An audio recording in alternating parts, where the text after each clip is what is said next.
দিল্লিতে রাস্তার পাশে এমন গাছ প্রচুর আছে, আর আমি রাস্তার থেকে এই গাছটা নিয়ে এসেছি। খো গাইজ কি রোদ। তো গাইজ আজকে আমি শপিং এ গেছিলাম।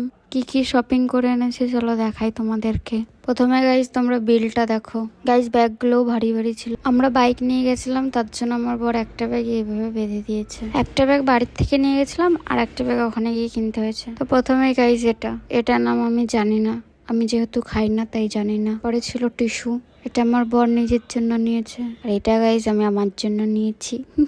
এটাও গাইজ আমার, একটার সঙ্গে একটা ফ্রি। এটাও বরের, এটা দুজনার। এটা আমার বরের জিমের গেঞ্জি। আর গাইজ এটা আমি আমার জন্য নিয়েছি সব টয়েজ।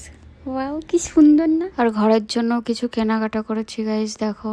তো গাইজ দেখতেই পাচ্ছ দুটো আলাদা আলাদা কমফর্ট নিয়েছি। একটা বডি ওয়াশও নিয়েছি লাক্সের। একটা ব্যাগ শেষ। তো চলো এবার এই ব্যাগটা দেখি। তো ফার্স্টে একটা আমার শর্টস, এটা আমার বরের। আর এই টি শার্ট দুটো আমার।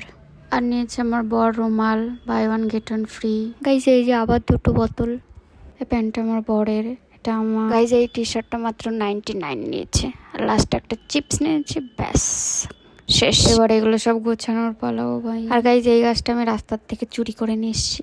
আর এটা আমার বর টাকা দিয়ে কিনেছে। আর গাইজ আমি চিপসটা খুলেও ফেলেছি। চিপস খেলাম না হা খেলাম বুঝতে পারলাম না। তো গাইজ আমার গোছানো কমপ্লিট। তো গাইজ আজকের ভিডিও এই পর্যন্তই।